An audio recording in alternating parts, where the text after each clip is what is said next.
충격적으로 NL 가난한 팀으로 불리던 피츠버그가 올해 완전히 다른 팀이 되어 돌아왔습니다. 매년 무너지는 팀, 유망주를 키워도 끝내 터지지 않는 팀, 그런 이미지가 강했던 피츠버그 파이리츠가 지금 메이저리그 초반 판도를 흔들고 있습니다. 팀 OPS는 리그 상위권, 팀 전체 성적도 예상보다 훨씬 높습니다. 강조하며 이건 단순한 초반 반짝이 아닐지도 모릅니다. 왜냐하면 지금 피츠버그는 성적만 좋아진 것이 아니라 팀의 구조 자체가 바뀌고 있기 때문입니다. 안녕하세요. KBO 야구 허브에 오신 것을 환영합니다. 오늘은 검은 해적단 피츠버그 파이리츠가 어떻게 다시 재미있는 팀으로 변하고 있는지, 그리고 이 팀이 앞으로 어디까지 올라갈 수 있을지 깊게 이야기해 보겠습니다. 천천히 한때 피츠버그 파이리츠는 메이저리그에서 가장 답답한 팀 중 하나로 불렸습니다. 돈이 많은 팀도 아니었고 늘 순위표 아래쪽에 머무는 이미지가 강했습니다. 팀 연봉 순위는 27번째 수준이었고 매년 기대보다는 실망이 더 익숙한 팀이었습니다. 그런데 올해 그 피츠버그가 조금 이상합니다. 아니, 조금 이상한 정도가 아닙니다. 팀 OPS는 전체 7번째, 팀 전체 순위도 상위권에 이름을 올리며 시즌 초반부터 꽤 큰 반전을 만들고 있습니다. 물론 이런 말을 하면 이렇게 생각하실 수도 있습니다.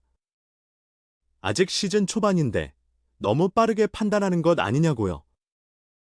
맞습니다. 야구는 긴 시즌입니다. 초반 몇 경기만 보고 한 팀의 운명을 단정할 수는 없습니다. 하지만 지금 피츠버그의 변화는 단순히 승패 몇 개로만 설명하기 어렵습니다. 강조하며 진짜 중요한 건 이 팀의 뼈대가 달라지고 있다는 점입니다. 예전처럼 우연히 몇 경기 이긴 팀이 아니라 어떤 방향성을 가지고 조금씩 팀을 다시 쌓아 올리는 느낌이 강합니다. 그래서 오늘은 피츠버그 파이리츠가 올해 어떤 팀으로 변했는지, 그리고 앞으로 어떤 팀으로 진화할 가능성이 있는지, 검은 해적단의 새로운 이야기를 해보려 합니다. 피츠버그는 기본적으로 돈으로 모든 문제를 해결하는 팀이 아닙니다. 리그에서 큰 지원금을 받는 팀에 가깝고 시장 규모도 넉넉하지 않습니다. 그렇기 때문에 이 팀이 살아남으려면 결국 유망주를 잘 뽑고 잘 키우고 그 선수들을 중심으로 팀을 만들어야 합니다. 그런데 아이러니컬하게도 피츠버그는 오랫동안 유망주 육성에서 좋은 평가를 받지 못했습니다. 재능 있는 선수들이 분명 들어왔습니다. 하지만 그 재능이 끝까지 터지지 못하고 조용히 사라진 경우가 너무 많았습니다. 그래서 한때는 피츠버그를 두고 유망주의 무덤이라고 부르는 시선도 있었습니다. 좋은 재료는 있는데 완성된 요리가 나오지 않는 팀 가능성은 보이는데 결과가 나오지 않는 팀, 그게 오랫동안 피츠버그를 따라다닌 이미지였습니다. 그렇다고 이 팀이 위대한 선수를 전혀 만들지 못한 팀은 아닙니다. 오히려 역사를 길게 보면 피츠버그는 굵직한 슈퍼스타들을 꾸준히 배출해온 팀이기도 합니다. 로베르토 클레멘테가 있었습니다. 피츠버그의 정신을 상징하는 인물이고 야구 역사 전체에서도 절대 빠질 수 없는 이름입니다. 윌리 스타젤도 있었습니다. 위아 패밀리라는 팀 정체성을 만들며 피츠버그의 전성기를 이끌었던 선수였습니다. 그리고 베리 본즈도 있었습니다. 피츠버그 시절의 베리 본즈는 이미 리그를 흔드는 압도적인 재능이었습니다. 앤드루 맥커친도 빼놓을 수 없습니다. 오랜 시간 피츠버그의 선장처럼 팀을 이끌었고 팬들에게 희망을 보여준 선수였습니다. 게리 콜 역시 피츠버그가 만들어낸 최고의 자산 중 한 명이었습니다. 즉, 피츠버그는 늘 실패만 한 팀은 아니었습니다. 강조하며 우문제는 그 위대한 재능들이 팀 전체의 지속적인 성공으로 이어지지 못했다는 점입니다. 그런데 이제 그 흐름이 다시 바뀔 수도 있습니다. 이유는 분명합니다. 폴 스킨스가 나타났기 때문입니다. 폴 스킨스는 게릭 콜 이상의 자산이라는 말까지 나오는 투수입니다. 단순히 좋은 유망주가 아닙니다. 피츠버그가 앞으로 몇 년 동안 팀의 얼굴로 삼을 수 있는 초대형 재능입니다. 베리 본즈급이라는 표현이 과장처럼 들릴 수도 있지만 그만큼 가진 천장이 높다는 뜻입니다. 그리고 놀라운 건 피츠버그의 미래가 폴 스킨스 하나로 끝나지 않는다는 점입니다. 또 하나의 거대한 원석이 있습니다. 바로 코너 그리핀입니다. 뉴욕 쪽에서는 마이크 트라우트와 비교하는 말까지 나올 정도로 코너 그리핀의 실링을 크게 보고 있습니다. 물론 아직은 메이저리그 무대에 완전히 적응한 모습을 보여준 단계는 아닙니다. 아직 갈 길이 멉니다. 하지만 순수한 재능만 놓고 보면 앞서 언급한 선수들과 비교해도 크게 밀리지 않습니다. 놀라며 그런데 지금 피츠버그가 정말 흥미로운 이유는 이 정도 재능이 끝이 아니라는 겁니다. 폴 스킨스와 코너 그리핀처럼 리그 전체를 흔들 수 있는 초대형 실링은 아니더라도 팀의 핵심 조각이 될 수 있는 젊은 선수들이 꽤 많이 모여 있습니다. 먼저 오닐 크루즈가 있습니다. 오닐 크루즈는 분명 약점이 많은 선수입니다. 타격의 기복도 있고 아직 세밀함이 완벽한 선수라고 말하기는 어렵습니다. 하지만 반대로 장점이 너무 뚜렷합니다. 피지컬, 파워, 스피드, 어깨 이런 부분만 보면 리그에서도 쉽게 보기 힘든 유형입니다. 그리고 올해는 조금 달라진 느낌을 주고 있습니다. 무작정 휘두르던 모습에서 벗어나 공을 더 잘 보고 자신의 존을 조금 더 이해하는 타자로 변하고 있습니다. 만약 이 변화가 진짜라면 오닐 크루즈는 단순한 로망형 선수가 아니라 리그 정상급 선수로 올라설 가능성도 있습니다. 스펜서 호르비츠도 기대할 만한 선수입니다. 이 선수 역시 약점은 분명합니다. 하지만 강점도 확실합니다. 타석에서의 접근법이 좋고 팀 타선 안에서 자기 역할을 해줄 수 있는 선수입니다. 올해도 WRC 플러스 124 정도의 성적을 기록하며 꽤 좋은 출발을 보여주고 있습니다. 타선만 그런 것이 아닙니다. 피츠버그의 진짜 재미는 오히려 투수 쪽에서 더 크게 느껴집니다. 폴 스킨스가 중심에 있고 한때 스킨스와 실링을 비교받기도 했던 머바 챈들러가 있습니다. 작은 체구에서 시속 160km에 가까운 공을 던지는 제러드 존스도 있습니다. 올해 처음으로 선발 로테이션에 들어왔지만 엄청난 가능성을 보여주고 있는 브렉스턴 애시크래프트도 있습니다. 지난해 선발 가능성을 보여준 뒤 이제 확실한 선발 자원으로 자리 잡아가는 카르멘 물로진스키도 있습니다. 여기에 아직 제대로 주목받지는 못했지만 트레이드로 데려온 마이크 몽고메리 역시 재능만 보면 쉽게 무시할 수 없는 자원입니다. 이렇게 보면 피츠버그에는 생각보다 많은 젊은 재능들이 모여 있습니다. 그리고 이 선수들이 각자 따로 움직이는 것이 아니라 어떤 공통된 흐름 속에서 서로에게 영향을 주고 있습니다. 감동적으로 마치 오래된 피츠버그의 상징, 위 패밀리 정신이 다시 살아나는 것처럼 보입니다.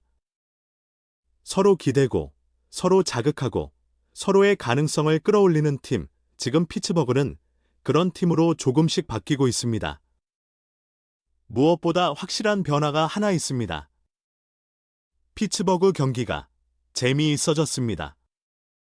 이 말이 생각보다 중요합니다. 야구에서 팀이 재미있다는 것은 단순히 점수가 많이 난다는 뜻만은 아닙니다. 경기가 예측 가능하게 굴러간다는 뜻입니다. 선발 투수가 어느 정도 버텨주고 타선이 흐름을 만들고 불펜이 경기를 이어가고 젊은 선수들이 순간순간 폭발력을 보여주는 팀, 이런 팀은 성적이 아주 압도적이지 않아도 보는 재미가 있습니다. 반대로 선발진이 무너지면 아무리 좋은 게임 플랜을 세워도 소용이 없습니다. 초반부터 경기가 깨지면 그 뒤에는 전략도, 흐름도, 분석도 의미가 없어집니다. 그런데 올해 피츠버그는 젊은 선발 투수들이 로테이션을 지켜주고 있습니다. 그리고 단순히 이닝만 먹는 것이 아니라 자신들이 가진 공의 힘을 보여주고 있습니다. 현재 피츠버그 선발 로테이션은 폴 스킨스, 버바 챈들러, 브렉스턴 애시크래프트, 카르멘 물로진스키, 미치 켈러로 구성되어 있습니다.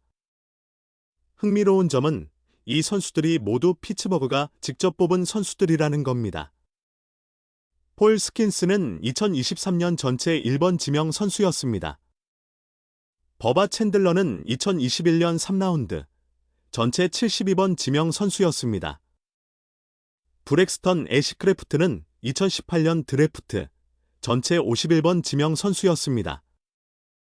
카르멘 물로진스키는 2020년 보상 지명 전체 31번으로 들어온 선수였습니다. 미치 켈러 역시 2014년 드래프트 전체 64번으로 피츠버그가 뽑은 투수였습니다. 이건 단순한 우연이 아닙니다. 강조하며 피츠버그가 정말 오랜만에 자기 손으로 뽑은 선수들로 로테이션을 만들고 있다는 뜻입니다. 물론 아직 완성형이라고 말하기는 어렵습니다. 미치 켈러를 제외하면 대부분은 아직 성장 과정에 있는 선수들입니다. 하지만 바로 그 점이 피츠버그 야구를 더 흥미롭게 만듭니다. 완성된 투수들을 돈으로 사온 것이 아니라 젊은 투수들이 매 경기 조금씩 만들어지는 과정을 볼 수 있기 때문입니다. 특히 브렉스턴 애시크래프트는 올해 초반 가장 눈에 띄는 선수 중 한 명입니다. 지난해 콜업된 뒤 26경기, 그중 8경기 선발로 나와 69.2이닝을 던졌습니다. 평균 자책점은 2.7이었습니다. 그때도 가능성은 보였습니다. 하지만 올해는 완전히 선발 투수로 전환하는 과정에서 초반 퍼포먼스가 상당히 인상적입니다. 4경기에서 22.2이닝을 던졌고 평균 자책점은 2.38을 기록하고 있습니다. 특히 눈에 들어오는 것은 삼진 능력입니다. 9이닝당 삼진이 10.7개 수준까지 올라왔습니다. 이 정도면 단순히 맞춰 잡는 투수가 아니라 타자를 직접 압박할 수 있는 투수라는 뜻입니다. 빠른 공은 시속 158km 안팎까지 나오고 낙차 큰 커브도 꽤 위력적입니다. 공을 보는 맛이 있습니다. 놀라며 이 선수는 정말 공 자체가 꽤 강합니다. 좌우가 다르고 투구 각도도 완전히 같지는 않지만 한창 좋았을 때의 셰인 맥클라나한을 떠올리게 하는 순간도 있습니다. 물론 아직 그 정도 선수라고 단정할 수는 없습니다. 하지만 가능성만큼은 분명히 느껴집니다. 여기에 버바 챈들러까지 더 올라온다면 피츠버그 선발진은 지금보다 훨씬 강해질 수 있습니다. 또 토미존 수술에서 돌아올 제러드 존스도 기대됩니다. 제러드 존스 역시 공보는 재미가 확실한 투수였습니다. 그가 건강하게 돌아온다면 피츠버그 선발 로테이션은 더 젊고, 더 빠르고, 더 무서운 조합이 될 수 있습니다. 사실 냉정하게 말하면 이런 복잡한 설명을 다 빼도 됩니다. 폴 스킨스가 던진다는 이유 하나만으로도 피츠버그 경기는 볼 가치가 있습니다. 폴 스킨스의 피칭은 이미 팀의 콘텐츠입니다. 한 경기 한 경기, 그 자체로 팬들을 끌어당기는 힘이 있습니다. 야구에서 가장 재미있는 장면 중 하나는 압도적인 투수가 미친 공을 던지는 순간입니다. 그리고 지금 피츠버그에는 그 장면을 만들어 줄 투수들이 하나가 아니라 여러 명 있습니다. 그래서 지금 피츠버그 선발진은 단순히 좋다는 말보다 기대된다는 표현이 더 잘 어울립니다. 성적도 중요하지만 이 팀은 보는 재미가 생겼습니다. 그리고 그 재미가 피츠버그라는 팀의 이미지를 조금씩 바꾸고 있습니다. 하지만 야구는 투수만 좋아서는 오래 버티기 어렵습니다. 아무리 선발진이 잘 던져도 점수를 내지 못하면 경기는 답답해집니다. 좋은 투수가 호투하고도 타선이 침묵해서 패하는 경기만큼 팬들을 지치게 만드는 것도 없습니다. 그런데 올해 피츠버그는 타선에서도 생각보다 괜찮은 그림을 보여주고 있습니다. 팀 OPS가 0.730입니다. 전체 7번째 수준입니다. 팀 연봉 순위가 27번째라는 점을 생각하면 이건 꽤 효율적인 성과입니다. 돈을 크게 쓰지 못하는 팀이 상위권 공격 지표를 만들고 있다는 것, 이 자체가 피츠버그의 변화된 모습을 보여줍니다. 그 중심에는 앞서 말한 오닐 크루즈의 스텝업이 있습니다. 지난해 오닐 크루즈는 솔직히 말하면 너무 거칠었습니다. 타석에 들어서면 공을 보고 친다기보다 그냥 힘으로 부수려고 하는 느낌이 강했습니다. 유인구에도 쉽게 반응했고 타격 접근법이 안정적이라고 보기는 어려웠습니다. 하지만 올해는 다릅니다. 강조하며 공을 더 오래 보고 자기 존 안으로 들어오는 공을 더 정확히 때리고 있습니다. 타자에게 이것보다 중요한 변화가 있을까요? 타격에서 가장 먼저 필요한 건 무엇을 치지 않은 능력입니다. 아무리 힘이 좋아도 나쁜 공을 계속 건드리면 그 힘은 제대로 쓰이지 못합니다. 그런데 올해 오닐 크루즈는 자신의 장점을 더 제대로 꺼내는 방향으로 가고 있습니다. 이 변화가 유지된다면 오닐 크루즈는 피츠버그 타선의 중심을 넘어 리그 전체가 주목하는 선수로 올라설 수 있습니다. 여기에 템파베이에서 트레이드로 데려온 브랜든 로우의 활약도 상당히 큽니다. 브랜든 로우는 현재 WRC 플러스 167을 기록하며 팀 내에서 가장 뛰어난 공격 생산성을 보여주고 있습니다. 단순히 숫자만 좋은 것이 아닙니다. 경기를 보면 정말 중요한 순간에 중요한 타격을 해주는 장면이 많습니다. 흐름이 막힐 때 한 방을 쳐주고 주자가 있을 때 분위기를 바꾸고 상대 투수에게 부담을 주는 타자입니다. 이런 선수가 라인업 안에 있으면 젊은 팀은 훨씬 안정감을 얻습니다. 함께 넘어온 제이크 만검도 꽤 좋은 역할을 해주고 있습니다. 제이크 만검은 화려한 스타 타입은 아닙니다. 하지만 롤플레이어로 보면 팀에 필요한 장면에서 자기 몫을 할 수 있는 선수입니다. 이런 선수들은 강팀으로 가는 과정에서 생각보다 중요합니다. 모든 선수가 슈퍼스타일 필요는 없습니다. 중요한 건 각자 맡은 역할을 정확히 해주는 것입니다. 그런 면에서 제이크 만검은 피츠버그 타선에 꽤 좋은 균형을 더해주고 있습니다. 그리고 올 시즌을 앞두고 영입한 라이언 오원도 빼놓을 수 없습니다. 개인적으로 이 영입은 처음부터 꽤 괜찮은 선택이라고 봤습니다. 실제로 시즌 초반 흐름을 보면 팀 타선과의 궁합이 나쁘지 않습니다. 라이언 오원 같은 선수가 중심 타선에서 자리를 잡아주면 라인업의 무게감이 달라집니다. 예전에는 상대 투수가 피츠버그 타선을 상대할 때 조금 더 편하게 승부할 수 있는 구간이 있었습니다. 하지만 지금은 중간중간 까다로운 타자들이 늘어났습니다. 그 차이가 팀 공격력을 살리고 있습니다. 여기에 브라이언 레이놀즈가 지난해보다 더 나은 모습을 보여주는 것도 중요합니다. 브라이언 레이놀즈는 원래 피츠버그 타선에서 가장 믿을 수 있는 축 중 하나였습니다.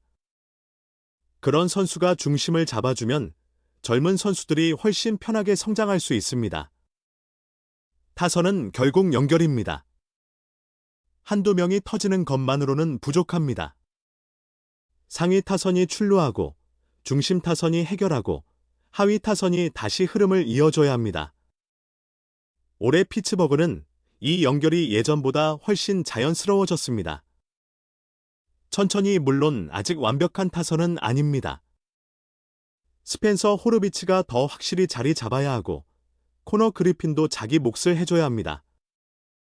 이 두 선수가 성장해준다면 피츠버그 라인업은 생각보다 더 강해질 수 있습니다. 하지만 한 가지 불안 요소도 있습니다. 바로 마르셀 오즈나입니다. 이 선수는 최근 몇 년 동안 공격 생산성이 꽤 좋았습니다. 2023년에는 WRC 플러스 140, 2024년에는 154, 2025년에는 114 수준을 기록했습니다. 하지만 문제는 빠른 공 대응이 눈에 띄게 흔들리고 있다는 점입니다. 빠른 공을 제대로 따라가지 못하면 타자는 순식간에 무너질 수 있습니다. 특히 나이가 들어가는 타자에게 패스트볼 대응력 저하는 매우 위험한 신호입니다.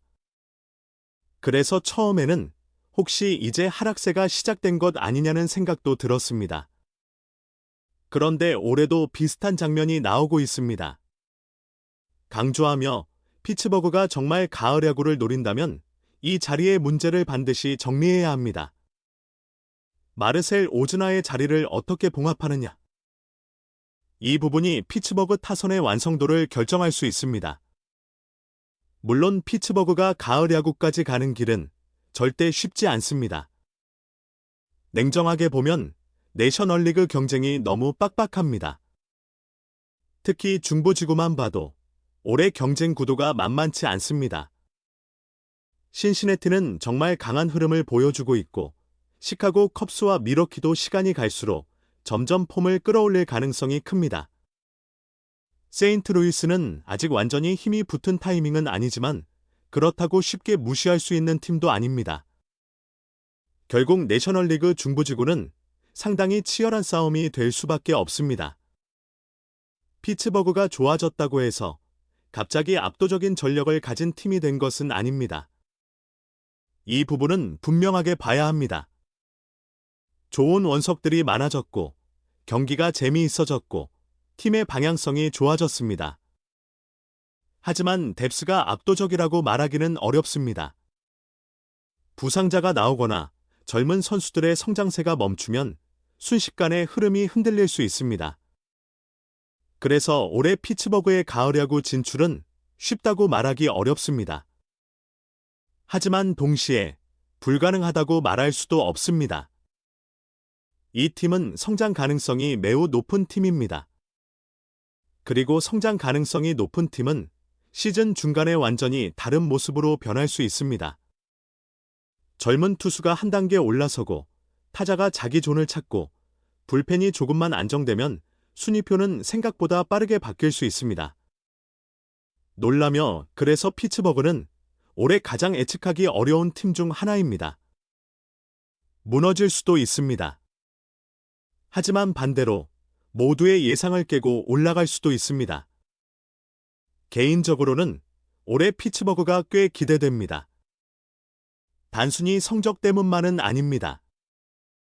이 팀이 오랜만에 미래를 상상하게 만들고 있기 때문입니다. 그리고 설령 올해 가을 야구에 실패한다고 해도 피츠버그의 방향성이 바로 꺾일 것 같지는 않습니다.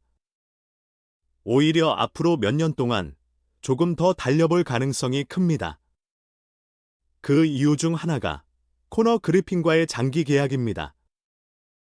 피츠버그는 아직 메이저리그에서 제대로 뛴 시간이 길지 않은 코너 그리핀에게 9년 연장 계약을 안겼습니다.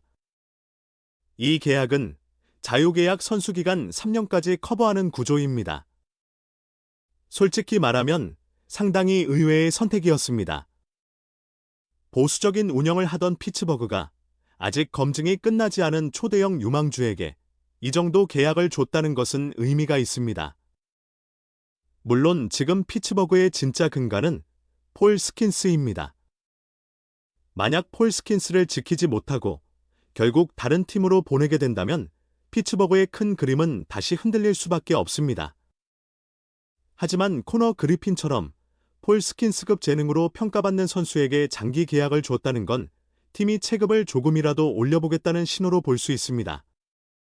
강조하며 에이제 피츠버그는 단순히 키워서 파는 팀에서 벗어나려는 움직임을 보이고 있습니다. 물론 말처럼 쉽지는 않습니다. 작은 시장팀이 슈퍼스타를 장기적으로 붙잡는 건 항상 어렵습니다. 하지만 적어도 지금 피츠버그는 이 젊은 코어를 가지고 한 번은 승부를 보려는 분위기입니다. 그 승부의 마지막 시점은 아마 2029년이 될 가능성이 큽니다.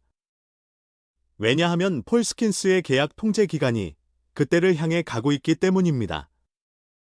그리고 2030년에는 폴 스킨스뿐 아니라 카르멘 물로진스키, 제러드 존스, 닉 곤잘레스 같은 선수들도 한꺼번에 팀 통제 기간에서 멀어질 가능성이 있습니다.